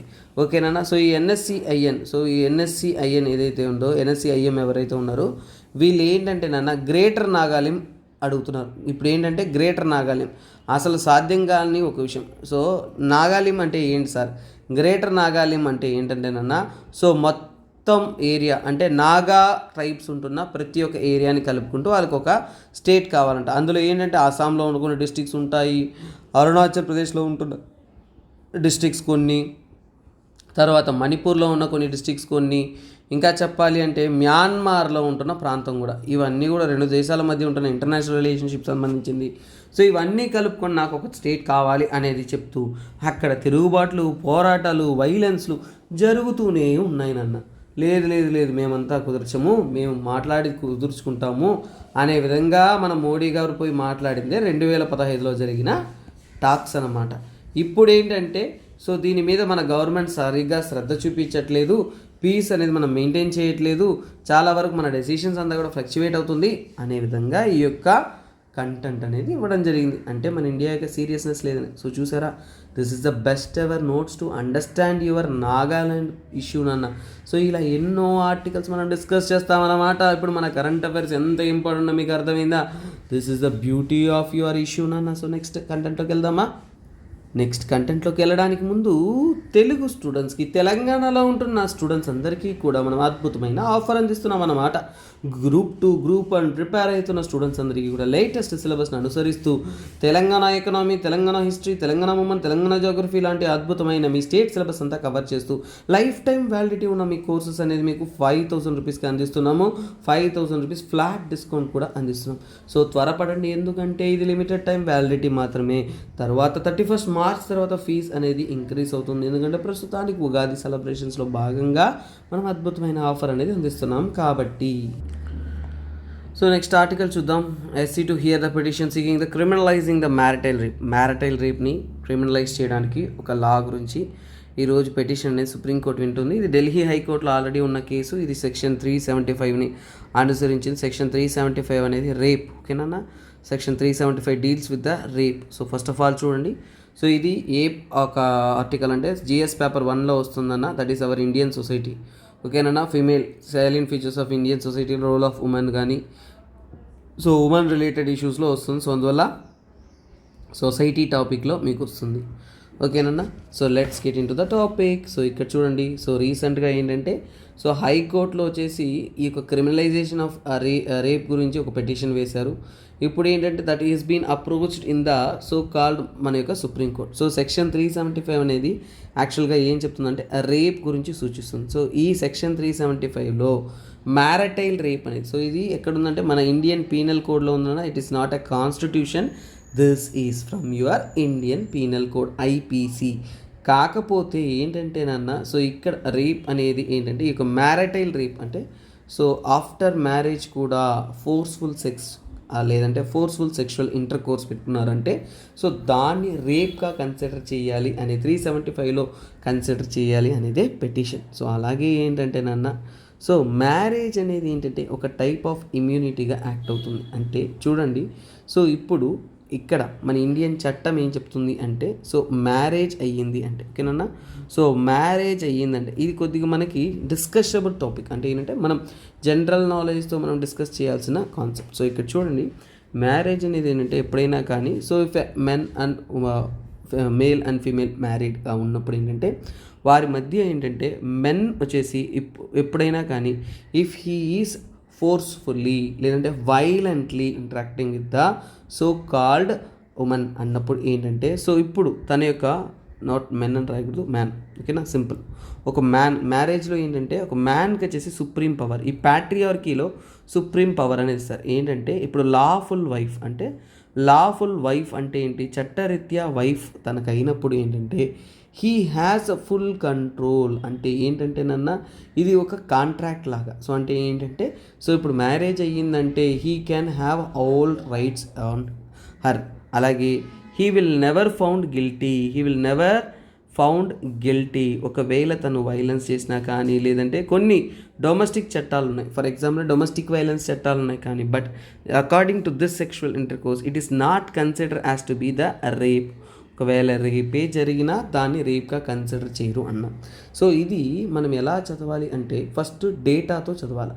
డేటా అంటే ఏంటి సార్ అంటే, ఫర్ ఎగ్జాంపుల్ ఇన్సిడెంట్స్ అన్న మన ఇండియా తీసుకున్నారు అంటే, ఇండియాలో చూడండి మ్యారీడ్ ఉమెన్. సో ఇది ఎలా మనకు అర్థమవుతుందంటే, మ్యారీడ్ ఉమెన్ ఫేస్ చేసే ఈ యొక్క వైలెన్స్, ఓకేనా. మ్యారీడ్ ఉమెన్, సో ముఖ్యంగా మ్యారీడ్ ఉమెన్ ఎవరైతే ఉన్నారో వారు ఫేస్ చేసే సెక్షువల్ అబ్యూస్. సో ఎందుకు ఇది ఇంపార్టెంట్ అనేది ఇప్పుడు నేను చెప్పే డేటాలో మీకు అర్థమైపోతుందన్న. మ్యారీడ్ ఉమెన్ ఫేస్ చేసే ఈ యొక్క సెక్షువల్ అబ్యూస్ ఏదైతే ఉంటుందో అందులో ఈ సెక్షువల్ అబ్యూస్ పరంగా తీసుకున్నారు అంటే చూడండి, మ్యారీడ్ ఉమెన్కి 82% వచ్చేసి ఎవరి దగ్గర నుంచి ఈ యొక్క సెక్షువల్ అబ్యూస్ వస్తుందంటే, కరెంట్ హస్బెండ్, ప్రజెంట్లీ మ్యారీడ్గా ఉంటారు కదా, ఆ కరెంట్ హస్బెండ్ దగ్గర నుంచే ఏంటంటే 82% అనేది సెక్షువల్ అబ్యూస్ అనేది ఫేస్ చేస్తున్నారు. సో ఇది డైరెక్ట్గా ఏంటంటే నేను చెప్పిన డేటా కాదు, this is a data given from the national family health survey. So ఈ డేటా ఎక్కడి నుంచి, నేషనల్ ఫ్యామిలీ హెల్త్ సర్వే నుంచి తీయబడిన ఇన్ఫర్మేషన్ అనమాట. సో మ్యారీడ్ ఉమెన్ ఒక సెక్షువల్ అబ్యూస్కి గురవుతున్నారు అంటే, సో అందులో 82% వాళ్ళ హస్బెండ్ వలనే. అలాగే 13.7% అనేది ఎవరి వలన అంటే, ఫార్మర్ హస్బెండ్, అంటే ఇంతకు ముందున్న హస్బెండ్ లేదంటే విడాకులు కానీ డైవర్స్ కానీ ఇచ్చేసి ఉంటారు కదా వాళ్ళు. అలాగే 1.6% ఏంటంటే, సో వారి యొక్క బిఎఫ్ అంటే బాయ్ ఫ్రెండ్ కానీ, కరెంట్ కానీ ఫార్మర్ బాయ్ ఫ్రెండ్స్ కానీ వాళ్ళ వల్ల. తర్వాత 1.4% ఎవరి దగ్గర నుంచి అంటే, ఇమీడియట్ ఫ్యామిలీ, అంటే వాళ్ళ ఫ్యామిలీ మెంబర్స్లో ఎవరో ఒకరి వల్ల, ఓకేనా, ఫ్యామిలీ మెంబర్స్ వల్ల. సో తర్వాత ఇంకో మెయిన్ కారణం ఏంటంటే 0.2% వచ్చేసి ముక్కు మొహం తెలియని వ్యక్తులు అంటే స్ట్రేంజర్స్ వల్ల. సో అంటే హై పర్సంటేజ్ ఎవరి వల్ల సెక్షువల్ అబ్యూస్ గురవుతున్నారు అంటే హస్బెండ్స్ వల్ల. సో అంటే వారి వల్లే ఎక్కువగా గురవుతున్నారు అంటే, సో ఇక్కడ మనకేం అర్థమవుతుంది, ఖచ్చితంగా this needs and extra concern అనేది అర్థమవుతుంది. అంటే చట్టం అనేది ఇంకొద్దిగా కఠినంగా వారికి పనిచేయాలి. సో ఇక్కడ ఓనర్షిప్ ఎవరికి లేదు, marriage is not a male ownership over the female, marriage relationship is a mutual consent, ఓకేనా. సో ఇక్కడ ఫిమేల్ కన్సెంట్ అనేది ఉండాలి. సో ఇది ఎప్పుడు రైజ్ అవుతుందంటేనన్నా ఫెమినిజం మీద, ఓకేనా, ఫెమినిజం మీద కొన్ని పోరాటాలు జరుగుతుంది. ఎప్పుడంటే ఒక లేట్ 1970s, ఓకేనా, లేట్ 1970s ఆ టైంలో, ఓకేనా, లేట్ 1970s ఆ టైంలో ఫెమినిజం మీద కొన్ని పోరాటాలు జరిగిన తర్వాత కొన్ని దేశాలు, ముఖ్యంగా ఏంటంటే ఆస్ట్రేలియా వచ్చేసి మొట్టమొదటిసారిగా ఫస్ట్ టైం వచ్చేసి దీని మీద ఒక లా అనేది చేస్తుంది. దాని తర్వాత ఏంటంటే స్కాండినేవియన్ కంట్రీస్ కానీ, ఓకేనా, స్కాండినేవియన్ కంట్రీస్ కానీ, తర్వాత ఏంటంటే యూరోపియన్ కంట్రీస్ కానీ, ఇవన్నీ కూడా చట్టాలు రూపొందించడం జరిగింది. సో అంటే ఇప్పుడు ఎన్నో దేశాలు అనేది మెరైటల్ అనేది రేప్ అనేది ఒక చట్టం అనేది రూపొందించినారు. So even if you are married you are prone to legal provisions, అంటే ఏంటంటే సో చట్టరీత్యా వారిని రేప్గా కన్సిడర్ అనేది చేస్తారు అనేది. సో అలాగే ఏంటంటే, సో ఫర్ ఎగ్జాంపుల్ ఏంటంటే ఇండియాలో వచ్చేసి ఆ చట్టం లేదు, లీగల్ ప్రొవిజన్స్ లేదు. అసలు ఇండియాలో లేకపోవడానికి కారణం ఏంటో మనం ఆలోచించాలి కదా, బేసిక్ రైట్స్. ఫర్ ఎగ్జాంపుల్ ఏంటంటే ఫస్ట్ అసలు ఉండాలి అనే దానికి కారణం. సో ఇష్యూస్, ఓకేనా, ఇష్యూస్ చూద్దాం. ఇష్యూస్ ఏంటంటే issues of women. So first of all ఉమెన్కి అసలు ఈ యొక్క చట్టం వల్ల ఉపయోగాలు ఏంటి, లేదంటే ఈ యొక్క చట్టంలో ఉమెన్ యొక్క ఇష్యూస్ వేటిని మనం డీల్ చేస్తున్నాం. First of all fundamental rights ఉమెన్స్కి యొక్క ఫండమెంటల్ రైట్స్. ఫర్ ఎగ్జాంపుల్ అంటే ఈక్వాలిటీ, ఎక్కడైనా సమానత్వం, ఒక మేల్కి ఓనర్షిప్ ఇవ్వడం ఏంటి, దట్స్ అ రాంగ్ కాన్సెప్ట్ కదా. సో అంటే మెయిల్ సుపీరియారిటీ, ప్యాట్రియార్కీ అనేది రాంగ్ కాన్సెప్ట్. అలాగే ఒక ఉమెన్కి ఏంటంటే వారి యొక్క అంటే వారి యొక్క మాటకు అనేది స్వతంత్రం. నో మీన్స్ నో అనేది పవనిజంలో మీకు మూవీలో కూడా అద్భుతంగా చెప్పారు కదా నాన్న, పింక్ లాంటి మూవీస్ ఇవన్నీ కూడా చెప్పారు. Even if a prostitute also if she says no that's a no, even a wife also she says no then that is a no అనేవి అద్భుతంగా మూవీస్లో చెప్పారు. అంటే అదేదో వృధాగా పనికి మాలకుండా చెప్పింది కాదు. That is one thing valid statement for every one. So ప్రతి ఒక్కరికి కూడా చాలా ఇంపార్టెంట్ అనే విధంగా తెలిపారు. అంటే వారి యొక్క స్పీచ్ అండ్ ఎక్స్ప్రెషన్. సో వారి యొక్క రైట్ టు స్పీచ్ అన్న. సో ఎవరికైనా కానీ వారి యొక్క ఆలోచన right to speech and expression. So అంటే వారి మాటకి విలువ ఇవ్వకపోవడమే కదన్న, that is what right to speech and expression. So అది తర్వాత ఏంటంటే నన్న వాళ్ళ లైఫ్ వాళ్ళ ఇష్టం, అవునా. సో అందువల్ల ఏంటి, right to, even you are married you have your own life, right to life and personal liberty. So నేను ఏం చేయాలి, నేను ఎప్పుడు సెక్షువల్ ఇంటర్కోర్స్లో పార్టిసిపేట్ చేయాలి, నన్ను బలవంతం చేయకూడదు అనేది నా ఫ్రీడమ్, అవునా కదా. సో అది ఉమెన్కు ఉంటుంది అనేది ఇక్కడ క్లియర్ కట్గా తెలిపారు. కాకపోతే మనకు వచ్చే సమస్యలు ఏంటి, ఇది ఫస్ట్ అడ్రస్ చేసిన ఇష్యూస్ నాన్న. ఇష్యూస్ అంటే ఏంటంటే ఇక్కడ ఉంటున్న మెయిన్ థింగ్, ఎందుకంటే ఇంటిమసీ అనేది ఏంటంటే that is one thing that should be a mutual concern but not a pressurised one అనేది క్లియర్ కట్గా తెలుస్తున్నారు. సో అసలు ప్రాబ్లమ్స్ ఏంటి, సో మన ఇండియాలో అనేది marriage is related to religion and society. So అందువల్ల ఏంటంటే ట్రెడిషనల్ వాల్యూస్ ముందు ఏంటంటే ట్రెడిషనల్ వాల్యూస్ ఆఫ్ మ్యారేజ్ అనేది పడిపోతుందన్నమాట. ఈ చట్టం అనేది రూపొందించారు అంటే మ్యారేజ్ అనే ఒక సిస్టంలో ఉంటున్న ట్రెడిషనల్ వాల్యూస్ అనేది పడిపోతుంది. తర్వాత ఏంటంటే ఇప్పుడు ఓకేనా. సో ఇప్పుడు ఏం మనం ఇంటర్ప్రెట్ చేయాలి, సో నేనేం చెప్పాను, మ్యారేజ్ అనేది ఏంటి, రిలీజియస్ ఇన్స్టిట్యూషన్, అంటే రిలీజియస్ డాక్ట్రిన్స్ ఏవైతే చెప్పబడ్డాయో వాటిని కూడా మనం ఇంటర్ప్రెట్ చేయాలి అనేది మెయిన్ థింగ్. సో తర్వాత ఏంటంటే ఇక్కడ so sexuality, patriarchy, first of all ఏంటంటే ప్యాట్రియార్కీ సిస్టమ్ ఏదైతే ఉంటుందో ఇక్కడ మేల్ సుపీరియారిటీ అని ఫీల్ అవుతున్నారు కదా, సో దాని మీద దెబ్బ పడుతుందన్నమాట. తర్వాత ఏంటంటే మన కల్చర్లో కొన్ని ఎలిమెంట్స్ ఏవైతే ఉన్నాయో సో అవన్నీ కూడా చేంజ్ అవుతుంది అనేది ఇక్కడ. సో తర్వాత కొందరు ఏమంటే అసలు మ్యారేజ్ ఇన్స్టిట్యూషన్ డీస్టెబిలైజ్ అయిపోతుంది అని చెప్తున్నారు. తర్వాత ఇక్కడ ఈ యొక్క చట్టం వచ్చిందంటే ఇంకో కొన్ని రూల్స్ అండ్ రెగ్యులేషన్స్లో ప్రాబ్లమ్స్ ఉన్నాయన్న. ఆల్రెడీ మనకి మిస్యూస్ ఆఫ్ సెక్షన్ సో చూడండి సెక్షన్ 498A కొన్ని సెక్షన్స్ మీరు తెలుసుకోవాలి అందులో ఇది నాన్న. సో చూడండి 498A అనేది ఒక రకంగా ఏంటంటే నాన్న, సో డొమెస్టిక్ వైలెన్స్ కానీ, ఓకేనా. So domestic violence against, so ఇప్పుడు చూడండి కొన్నిసార్లు ఈ డొమెస్టిక్ వైలెన్స్ అనేది ఏంటంటే ఇన్లాస్కి అగెయిన్స్ట్గా అలాగే హస్బెండ్స్ అగెయిన్స్ట్గా అనేది ఉపయోగించుకుంటున్నారు. సో ఇక్కడి నుంచి ఈ చట్టం కానీ రూపొందించడం జరిగిందంటే ఏ ఫీమేల్ అయినా కానీ ఈగో క్లాషెస్కి వచ్చేసి హస్బెండ్ పైన నేను రేప్ కేసు పెట్టేస్తాను, ఈ రేప్ ఏమంటే ఇప్పుడు మనకి ఏంటి అసలు సమస్య, సో ఈ క్రైమ్తో వచ్చిన సమస్య ఏంటి, ఓకే అంతా ఓకే కరెక్ట్గా ఉంది, కానీ ఇప్పుడు ఇవి మనము క్రైమ్ కన్సిడర్ చేసుకున్నాము అంటే సో ఖచ్చితంగా ఏమవుతుంది, that will lead to the more and more problems. ఏంటి, ప్రూఫ్ సెక్టార్లో ప్రాబ్లం అయిపోతుంది, మనకి ఎవిడెన్స్ ఉండదు, ఓకేనా, ఎవిడెన్స్ ఉండదు. తర్వాత ఏంటంటే చాలా వరకు మల్టిపుల్ ఇష్యూస్ అనేది వస్తూ ఉంటుంది. అలాగే ఒకరి యొక్క సెక్షువల్ లిబర్టీ మీద దెబ్బతీసినట్టుంటారు. అలాగే ఏంటంటే ఈగో క్లాషెస్, అలాగే మనకి రిటర్న్ రికార్డ్ కావాలి, సో ప్రూఫ్ కానీ ఇలాంటి కొన్ని ఇష్యూస్ అనేది రైస్ అవుతుంది. తర్వాత మనకు వచ్చే ఇంకో పెద్ద సమస్య ఏంటంటేనన్నా, సో చూడండి అసలు ఇది క్రైమ్గా మనం కన్సిడర్ చేయాలి ఎందుకు నాన్న. చూడండి హరాస్మెంట్ ఫేస్ చేస్తున్న ఉమెన్, సో మీరు ఆలోచించండి, ఒక మహిళ రేప్కి గురైందంటే ప్రతిరోజు అదే వ్యక్తిని మళ్ళీ ఫేస్ చేయాల్సి వస్తుంది. ఈ చట్టం వారికి రక్షణ కల్పిస్తుంది. సో అలాగే కంపల్సివ్ రిలేషన్షిప్, చూడండి ఒక రిలేషన్షిప్ అనేది మ్యూచువల్గా ఉండాలి కానీ కంపల్సరీగా ప్రెషరైజ్డ్ కాదు. సో అలాగే ఏంటంటే కొంతమంది ఏంటంటే ఫిజికల్ వైలెన్స్, మహిళల మీద ఏంటంటే రివెంజ్ఫుల్ నేచర్గా తీసుకోవడం, ఇలాంటి ఎన్నో మ్యారేజ్ చేసేసి ఇప్పుడు ఒక వ్యక్తి ఉన్నాడంటే ఆమెని సోకాల్ సెక్షువల్ టార్చర్ చేయాలనుకుంటే మ్యారేజ్ చేసుకుంటే చాలు కదా, ఇంకెలాగైనా కానీ టార్చర్ చేయొచ్చు కదా, ఏ చట్టం తనని కాపాడదు కదా అనే ఒక ధీమా వచ్చేస్తుంది. కాబట్టి ఈ యొక్క చట్టం అవసరం అనేది ఉంది. సో ఇట్ ఈస్ నీడెడ్ అనేది. సో ఎప్పుడు కూడా ఒక స్టేట్మెంట్కి మనము యూపీఎస్సీ ఆస్పిరెంట్గా మీరు అయిపోయిన తర్వాత ఏంటంటే మీ మైండ్లో సింగిల్ సైడెడ్ అప్రోచ్ అనేది పక్కన పెట్టండి. ఇక ఎప్పుడైనా కానీ మీ అప్రోచ్ ఎలా ఉంటుందంటే డబల్ సైడెడ్ అంటే ఏంటన్నా మీ ఆలోచనలు అది ఏంటంటే రెండు రకాలుగా ఆలోచించాలి. ఇక నుంచి వన్ సైడెడ్ థాట్స్ అనేది మీకు ఇక రాకూడదు. సో అంటే బ్యాలెన్స్డ్ స్టేట్మెంట్ అనేది ఇవ్వాలనేది గుర్తుపెట్టుకోండి. ఇది ముఖ్యంగా మెయిన్స్ టాపిక్ కాబట్టి చాలా జాగ్రత్తగా అనేది రాయాలి, ఓకేనన్నా.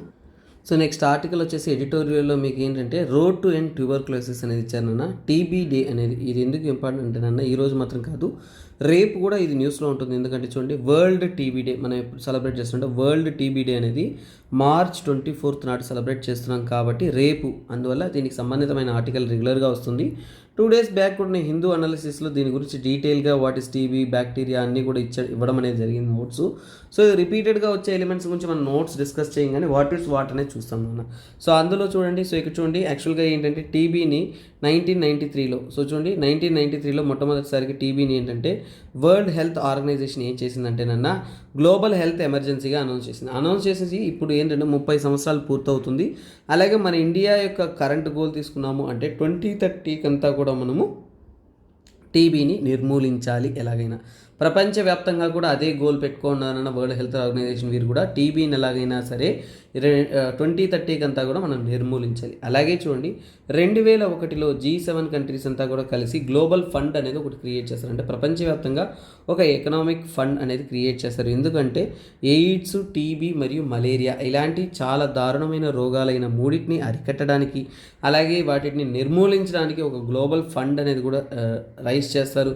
సో దాని ద్వారా ఏంటంటే ఇప్పుడు కూడా టీబీకి అగెయిన్స్ట్గా క్యాంపెయిన్స్ కండక్ట్ చేస్తూ వాటిని ఎలాగైనా కానీ మనం స్టాప్ చేయాలి. అలాగే కొన్ని ప్రోగ్రామ్స్ అనేది కూడా చేశారు. సో స్టాప్ టీబీ పార్ట్నర్షిప్ అనేది ఒకటి సైన్ చేస్తారు. ఇవన్నీ కూడా గ్లోబల్ టీబీ పార్ట్నర్షిప్స్తో ఏంటంటే ఉన్న వారందరినీ ఎంగేజ్ చేసుకుంటూ అందరినీ పార్టిసిపేటివ్గా చేసుకుంటూ ఉండాలి. సో అలాగే టీబీతో వచ్చిన సమస్యల్లో ఏంటంటే మనకి ముఖ్యంగా మల్టీ డ్రగ్ రెసిస్టెన్స్ ఉంది కాబట్టి ఇక్కడ 3 ఏరియాస్లో వారు డెవలప్మెంట్ అనేది చేయాలనుకుంటారు. అందులో ఒకటి ఫస్ట్ వ్యాక్సిన్ డెవలప్మెంట్లో మనం చేయాలి. తర్వాత ఏంటంటే ట్రీట్మెంట్స్ అనేది, డయాగ్నోస్టిక్స్ అనేది. సో చూడండి, సో వ్యాక్సిన్ అనేది అసలు రాకుండా ఉండడానికి, సో అలాగే నెక్స్ట్ ఏంటంటే ట్రీట్మెంట్, సో వచ్చిన వారికి. తర్వాత ఏంటంటే డయాగ్నోస్టిక్స్ అంటే ఏంటంటే ఎవరికైనా కానీ ఎర్లీగా మనము కనుక్కున్నాము అంటే సో ఈజీగా, ఓకేనా. డయాగ్నోస్టిక్స్లో ఏంటంటే మనము త్వరగా కనుక్కున్నాము అంటే త్వరగా ట్రీట్మెంట్ చేయొచ్చు, త్వరగా వారికి జబ్బు రాకుండా మనం అడ్డుకోవడం అనేది అవకాశాలు ఉంటాయి. కాబట్టి ఎర్లీ డయాగ్నోస్టిక్, అలాగే డయాగ్నోస్టిక్ మెథడ్స్ని అప్గ్రేడ్ అవ్వడం, సో ఇవన్నీ కూడా కనుక్కుంటున్నారు. సో అలాగే ఏంటంటే సో ఇక్కడ సో త్వరగా అంటే వితిన్ 90 సెకండ్స్లో మనము రిపోర్ట్ రెడీ చేసే విధంగా, ఎంత క్విక్గా అయితే అంత క్విక్గా, అలాగే ఈజీగా స్ప్రెడ్ అవ్వగలిగిన డిసీజ్ కాబట్టి స్ప్రెడ్ కాకుండా మనము తీసుకురావాలి. అలాగే ఇప్పుడు ఏంటంటే ప్రస్తుతానికి వ్యాక్సిన్ డెవలప్మెంట్ అనేది జరుగుతుందన్న.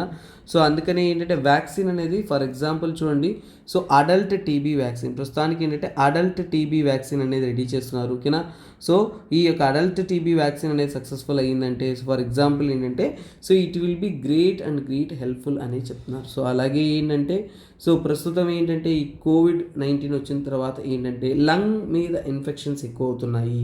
సో అందువల్ల మనం సమానంగా అందరికీ ఈ వ్యాక్సిన్స్ కానీ అవన్నీ అందుబాటులో ఉండేలాగా, సో అలాగే త్వరగా మనం ట్రీట్మెంట్ చేసేలాగా. అలాగే చూడండి డయాగ్నోస్టిక్స్లో ఏంటంటే మోడర్న్ టెక్నాలజీ, అంటే కొత్తగా మనకి బయోటెక్ స్టార్టప్స్ ఉన్నాయి కాబట్టి మనం ఇంకా మోడర్న్ టెక్నాలజీస్తో ఏంటంటే డయాగ్నోస్టిక్ అనేది ఇంకా వేగవంతంగా చేస్తూ, అలాగే ఏఐ ఆర్టిఫిషియల్ ఇంటెలిజెన్స్ యూస్ చేసుకుంటూ క్విక్గా మనం కనుక్కోవడం అనేది చేయాలి. సో అలాగే గ్లోబల్ లీడర్షిప్ అయిన G20ని మనం ఇండియా కండక్ట్ చేస్తున్నాం కాబట్టి మనం వీటిని కొద్దిగా సీరియస్గా తీసుకునేసి చాలా క్విక్గా అనేది వీటిని అరికట్టడానికి మన ప్రయత్నాలు అనేది చేయాలనే చెప్పున్నారు.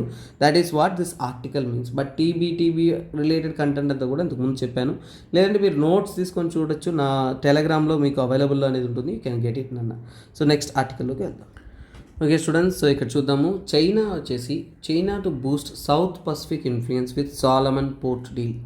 ఏం లేదన్నా, Solomon islands. So first of all ఏంటంటే ఇది మీకు మ్యాప్లో వెరీ ఇంపార్టెంట్. సో మ్యాప్ పరంగానే మనం చూస్తాం. సో ఇక్కడ చూడండి, సాలమన్ ఐలాండ్స్ అనేది ఒక ఇండిపెండెంట్ ఐలాండ్స్ అన్న. ఇది ఏ దేశంతో సంబంధించిన ఐలాండ్ కాదు, తనంతట తాను యాక్ట్ చేసే ఒక డెమోక్రటిక్ కంట్రీ. వారి యొక్క క్యాపిటల్ ఏంటంటే హోనియారా అనేది వారి యొక్క capital.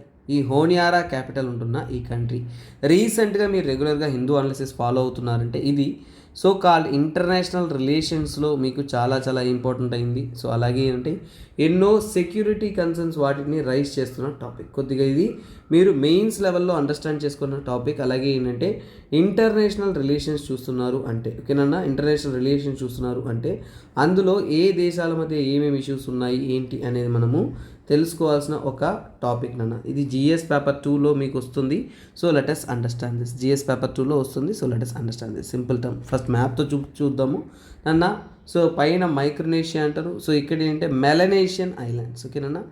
Melanesia. So Melanesian and Oceania group of islands ఉంటాయి. అందులో మెలనేషియాకి చెందిన ఒక ఐలాండ్ గ్రూపే ఈ యొక్క సోలమన్ ఐలాండ్స్. సో ఇందులో నెంబర్ ఆఫ్ స్మాల్ ఐలాండ్స్ ఉంటాయి. అందులో హోనియారా. సో హోనియారా అనేది క్యాపిటల్ అన్న. సో దీని యొక్క స్ట్రాటజికల్ లొకేషన్ తీసుకున్నారు అంటే చూడండి, to the west of Solomon islands. So చూడండి, గుర్తుపెట్టుకోండి, very important. To the west of Solomon islands, Papua new Guinea. To the south west, ఓకేనా. సౌత్ వెస్ట్ ఏంటంటే సో చూడండి, ఆస్ట్రేలియా అండ్ కోరల్ సీ గుర్తుపెట్టుకోవాలి. తర్వాత టు ద సౌత్ అనేది వెనౌటా, ఓకేనా. ఇవి చాలా ముఖ్యమైన ప్రాంతాలు, మీరు గుర్తుపెట్టుకొని ఉండాలి. సో ఓకేనన్నా. సో అలాగే ఇక్కడ ఉన్న సమస్య, సో ఇక్కడ ఈ సోలమన్ ఐలాండ్స్ చుట్టూ తీసుకున్నా అంటే నెంబర్ ఆఫ్ స్మాల్ ఐలాండ్స్ అనేది హండ్రెడ్స్ ఉంటాయి. కానీ ఇక్కడ సోలమన్ ఐలాండ్స్ అనేది 6 మేజర్, అంటే ఇక్కడ ఉన్న వరకు ఏంటంటే 6 మేజర్ ఐలాండ్స్ కలుపుకుంటూ సోలమన్ ఐలాండ్స్ అంటారు. సో మనము ఇక్కడ ఏంటి బ్రీఫ్ వ్యూ తెలుసుకోవాల్సింది ఏంటంటే historical elements. So first of all చూడండి, ఈ ప్రాంతాన్ని ఎవరు కాన్క్వర్ చేసుకుంటారు. So let me write it down నా, so that it will help, ఓకేనా. కొన్ని విషయాలు రాస్తే బాగుంటాయి, అందుకే సోలమన్ ఐలాండ్స్, ఓకేనన్నా. సోలమన్ ఎల్ఓనే కదా, yes I wrote it wrong. So Solomon islands విషయంలో మనం స్టడీ చేస్తున్నామంటే వారి యొక్క హిస్టరీ బ్రీఫ్గా చెప్తాను, తర్వాత ఇష్యూ ఏంటో బ్రీఫ్గా చెప్తాను. సో హిస్టరీ పరంగా తీసుకున్నామంటే, సో హిస్టరీ అంటే ఏంటి, వారి యొక్క చరిత్ర. సో అందులో తీసుకున్నామంటే నాన్న, సో వీరు ఏంటంటే సో మ్యాప్గా చదివితే సరిపోతుంది, దానికి మించి మనం చదవాల్సిన అవసరం లేదు. బట్ హిస్టారికల్ ఎలిమెంట్స్ మాత్రం తెలుసుకోవాలి. ఏంటంటే ఫస్ట్ బ్రిటిష్ ఎంపైర్ అన్న. సో దీన్ని ఎవరు తీసుకుంటారు, బ్రిటిష్ ఎంపైర్ అనేది తీసుకుంటారు. వారి యొక్క కంట్రోల్ అనేది ఉండేది. తర్వాత చూసారు అంటే వరల్డ్ వార్ 2 ఇవన్నీ జరిగిన తర్వాత ఏంటంటే సో ఇది జర్మనీ అండ్ జపాన్, ఓకేనా. జర్మనీ అండ్ జపాన్కి కోల్పోతారు. సో ఇప్పుడు జపాన్ అనేది దాని మీద ఆధిపత్యం అనేది చేస్తుంది. అంటే వరల్డ్ వార్ 2 టైంలో వచ్చేసి జపాన్ వారు ఈ యొక్క ఐలాండ్స్ని చేజిక్కించుకొని వారి యొక్క కంట్రోల్ అనేది అక్కడ స్థాపిస్తారు.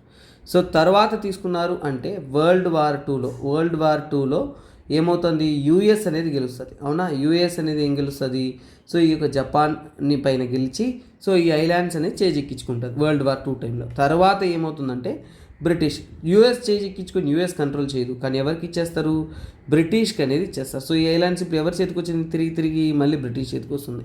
బ్రిటిష్ తర్వాత వచ్చిన తర్వాత మనం ఎలాగైతే స్వతంత్రం తెచ్చుకున్నామో అలాగే 1978లో వచ్చేసి ఈ ఐలాండ్ గ్రూప్ వచ్చేసి ఇండిపెండెంట్గా అనేది అయిపోతుంది. ఇక చాలు, మీరు పరిపాలించింది మమ్మల్ని మేము చూసుకుంటామనేసి బ్రిటిష్ని దించి వీరు ఇండిపెండెన్స్ అనేది పొందుతారు. ఇండిపెండెన్స్ మాత్రం పొందిన తర్వాత ఏంటంటే వీరు ఏంటంటే పార్లమెంటరీ సిస్టమ్ అనేది ఫామ్ చేస్తారన్న, పార్లమెంటరీ సిస్టమ్. సో అద్భుతమైన పార్లమెంటరీ సిస్టమ్ ఆఫ్ గవర్నమెంట్ అనేది మనకి ఫాలో అవుతుంది. సో అందువల్ల మనకి this is more related to our democracy అనేది మనం గుర్తుపెట్టుకోవాలా. సో కాకపోతే అయినా సరే ఈ దేశంతో ఏంటంటే కాన్ఫ్లిక్ట్స్ అనేది రైజ్ అవుతూనే ఉన్నాయి. కొన్ని కాన్ఫ్లిక్ట్స్ ఉన్నప్పుడంతా కూడా వీరు ఫస్ట్ అప్రోచ్ అయ్యే సెక్యూరిటీ రిలేషన్స్లో వీరితో మంచి సెక్యూరిటీ రిలేషన్షిప్ ఉన్న దేశం ఏదైనా ఉందంటే పక్కనున్న ఆస్ట్రేలియా అనే సెక్యూరిటీ రిలేషన్స్లో ఎవరినన్నా Australia is a very very very very good friend of it. So ఇక్కడ వరకు ఓకే. సో ఇప్పుడు ఇమేజ్లోనే చెప్తా చూడండి. ఈ మధ్యకాలంలో మీరు చూసారు అంటే ఆస్ట్రేలియాకి న్యూక్లియర్ సబ్మెరీన్ ప్రొవైడ్ చేయడానికి యూఎస్ యూకే వీళ్ళంతా సైన్ చేస్తున్నారని మనకు తెలుసు. అలాగే ఏంటంటే యూఎస్ అనేది ఇప్పుడు చూడండి, యూఎస్కి ఒకవైపు చైనాకి, యూఎస్ వర్సెస్ చైనా అనేది South Pacific Ocean Indo Pacific ఓషన్లో చాలా మల్టిపుల్ ఇష్యూస్ అనేది జరుగుతుంది. సో ఇప్పుడు ఆస్ట్రేలియా అనేది యూఎస్తో ఫ్రెండ్షిప్ చేస్తున్నప్పుడు సో ఇప్పుడు చైనా అనేది ఈ ప్రాంతంలో ఒక పోర్ట్ అంటే ఏంటి, ఒక పోర్ట్కి డెవలప్ చేయడానికి అనే పర్మిషన్ పొందడం అనేది వన్ ఆఫ్ ద గ్రేటెస్ట్ ఇష్యూగా అనేది కన్సిడర్ చేస్తున్నారు. ఇది ఒకవైపు చైనాకి యూఎస్కి మధ్య ఉంటున్న కాన్ఫ్లిక్ట్ని ఇంకొద్దిగా ఎక్కువ చేసే విధంగా, లేదంటే కాన్ఫ్లిక్ట్ పెంచుకునే విధంగా, లేదంటే చైనాకి ఈ యొక్క సౌత్ పసిఫిక్ ఓషన్లో వారి యొక్క నేవల్ బేస్ కానీ ఆర్మీ బేస్ కానీ ఉంచడానికి అనేది ఒక హెల్ప్ఫుల్ అవుతుంది అనేది చెప్తున్నాం. సో ఇంటర్నేషనల్ రిలేషన్ కాబట్టి ఆ రిలేషన్ ఓరియంటెడ్గానే మనం చదువుతాం అన్న. కాకపోతే ఏంటంటే ఈ యొక్క సెక్యూరిటీ టైస్ అనేది మళ్ళీ ఇప్పుడు చూడండి, యాక్చువల్గా సోలమన్ ఐలాండ్స్ అనేది తీసుకున్నారు అంటే ఫస్ట్ ఆఫ్ ఆల్ ఏంటంటే వీరిద్దరూ మంచి రిలేషన్షిప్లో ఉన్నారు. సో ఇప్పుడు చూడండి, ఇక్కడ చైనా ఇక్కడ యూఎస్ ఇన్ఫ్లుయెన్స్ ఉన్నప్పుడు వీరిద్దరి మధ్య ఉన్న ఒక సత్సంబంధం అనేది కోల్పోవడానికి ఛాన్సెస్ ఉన్నాయి. అలాగే ఫ్యూచర్ టర్మ్స్లో తీసుకున్నప్పుడు ఎక్కడైతే యూఎస్ చైనా రిలేషన్షిప్ అనేది ఇంకా చేదుగా మారిపోతూ ఉన్నాయో ఫర్దర్ టైమ్స్లో ఏంటంటే this can become a much worse relationship అనేది చెప్తున్నారు. సో దట్ ఈస్ వాట్ ఇక్కడ మనం తెలుసుకోవాల్సిన ఇంటర్నేషనల్ రిలేషన్షిప్లో మనం తెలుసుకోవాల్సింది. కాకపోతే చైనా మాత్రం ఏంటంటే ఇక్కడ మెల్లమెల్లగా ఏంటంటే ఈ సౌత్ పసిఫిక్ ఓషన్స్లో ఎక్కడైతే ఛాన్స్ దొరుకుతుందో అక్కడంతా కూడా వారి యొక్క ఇన్ఫ్లుయెన్స్ స్టార్ట్ చేయడానికి అనేది ప్రయత్నిస్తూనే ఉన్నారు. తర్వాత చూడండి నాన్న, మన కోసం అద్భుతమైన సో చూడండి ఏపీఎస్సీ ప్రిపేర్ అవుతున్న ప్రతి ఒక్క స్టూడెంట్కి యూజ్ అయ్యే విధంగా క్వాలిటేటివ్గా మీకోసం AP economy, AP history, AP bifurcation, AP geography లాంటి అద్భుతమైన సబ్జెక్ట్స్ అంతా కలుపుకుంటూ ఏపీ గ్రూప్ 1 గ్రూప్ 2 ప్రిపరేషన్కి యూజ్ అయ్యే విధంగా 5,000 రూపీస్కి మనం కంప్లీట్ కోర్స్ అనేది అందిస్తున్నాం నాన్న. 50% ఫ్లాట్ డిస్కౌంట్ అనేది అందిస్తున్నాం.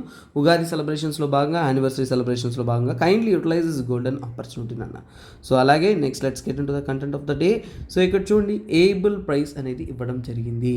సో ఈ ఏబుల్ ప్రైజ్ అనేది యూఎస్ అండ్ అర్జెంటీనాకి చెందిన స్కాలర్కి ఇచ్చారు. సో ఇక్కడ చూడండి ఏబుల్ ప్రైజ్ అనేది ఎందుకు ఇస్తారో గుర్తుపెట్టుకోండి నాన్న. This is given in mathematics. So maths అంటేనే టార్చర్ సార్ అంటారా?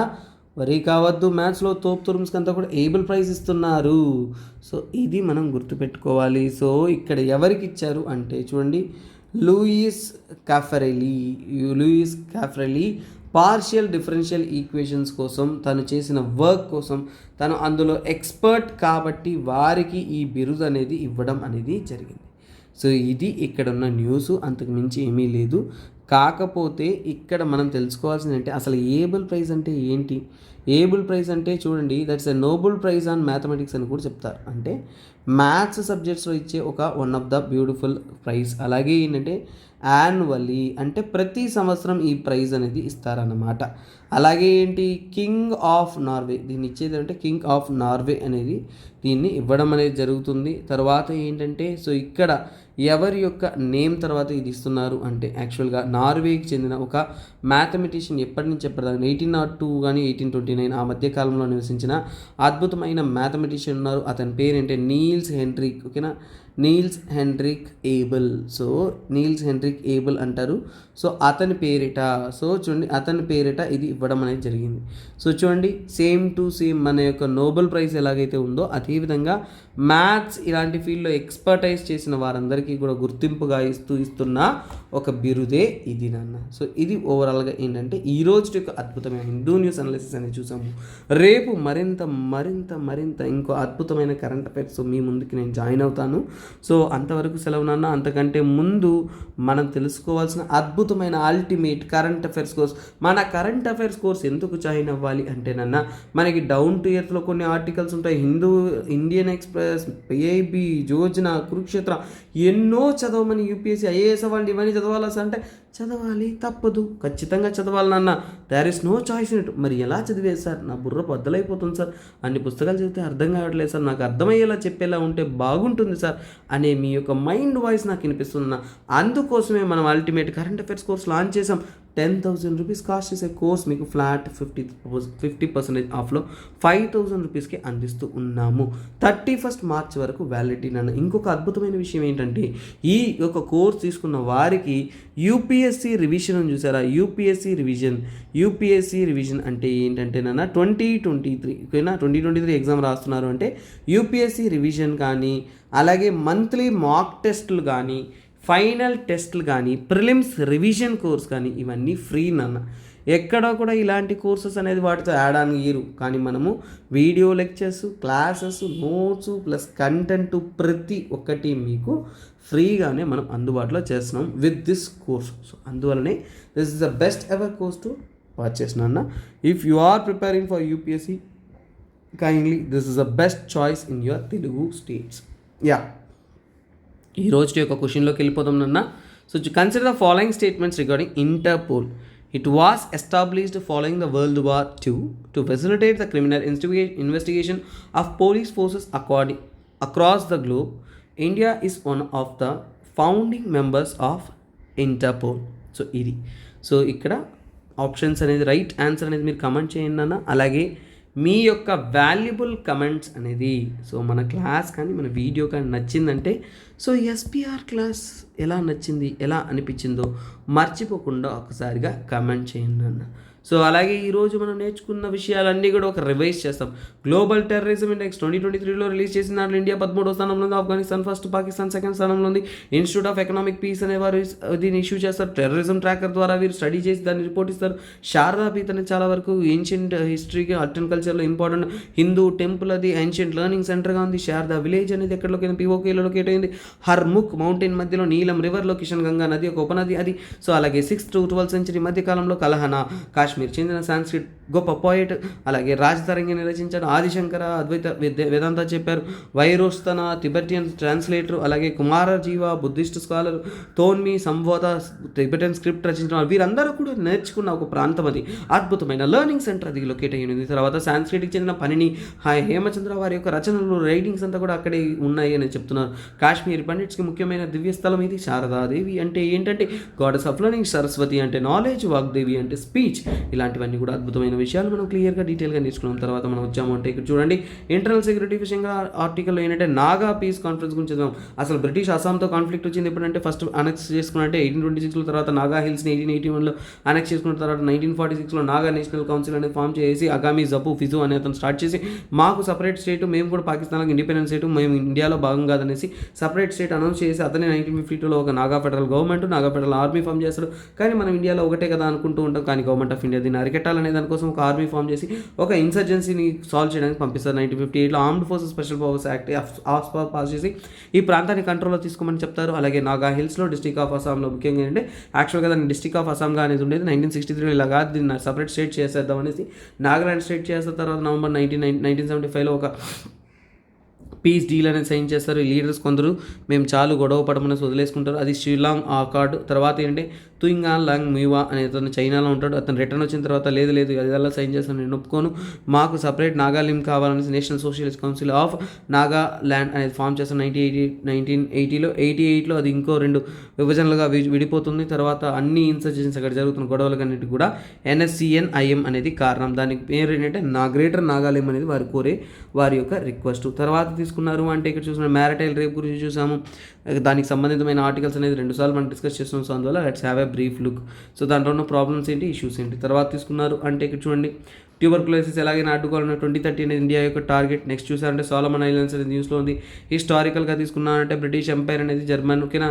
సో ఇక్కడ బ్రిటిష్ ఎంపైర్ చేతిలో ఫస్ట్ హిస్టారికల్గా ఉన్న తర్వాత German, Japan World War IIలో US చేజిక్కించుకుంటుంది, మళ్ళీ బ్రిటిష్కి ఇస్తుంది, మళ్ళీ ఫ్రీడమ్ పొందుతుంది. ఇలా పార్లమెంటరీ సిస్టమ్తో ఉంటున్న ఒక ఐలాండ్స్. దాని యొక్క క్యాపిటల్ హోనియారా. కాకపోతే ఆ క్యాపిటల్లో ఇప్పుడు ఏంటంటే చైనా అనేది ఒక పోర్ట్ కట్టడానికి ఒక డీల్ కుదుర్చుకుంటారు. అలాగే చైనా నేవల్ బేస్ స్థాపించడానికి అవకాశాలు ఉన్నాయి. కాబట్టి ఈ ప్రాంతంలో ఏంటంటే US మరియు చైనా మధ్య conflict, Pacific region, Indo Pacific రీజియన్లో ఉంటున్న కాన్ఫ్లిక్ట్ అనేది ఇంకా ఎక్కువగా అయ్యే ఛాన్సెస్ ఉన్నాయని తెలుపుతున్నారు. సో అలాగే మనం నెక్స్ట్ ఆర్టికల్ అంటే Nobel prize for so called మన యొక్క మ్యాథమెటిక్స్ ఎవరికి ఇచ్చారు అంటే మన హీరో అయిన లూయిస్ క్యాఫ్రెలీకి పార్షియల్ డిఫరెన్షియేషన్ ఈక్వేషన్స్లో ఎక్స్పర్ట్గా ఉన్నారు. కాబట్టి తన కోసం ఈ యొక్క బిరుదు అనేది ఇవ్వడం జరిగింది. సో ఇది నార్వే చేస్తూ ఉంటారు. సో ఈరోజు వాటి యొక్క ఆర్టికల్స్. అలాగే మర్చిపోకుండా కమెంట్ సెక్షన్లో కీప్ కమెంటింగ్ అన్న, మీకోసం అద్భుతమైన కంటెంట్ అనేది మీ యొక్క సపోర్ట్ని బట్టి ఇంకా ఇంకా ఇంకా క్వాలిటేటివ్గా నేను రెగ్యులర్గా ఇస్తూనే ఉంటాను. Thanks for supporting those who are been polite and humble. For everybody my good and well wishes. Bye take care. This is me SPR signing off. Have a nice day.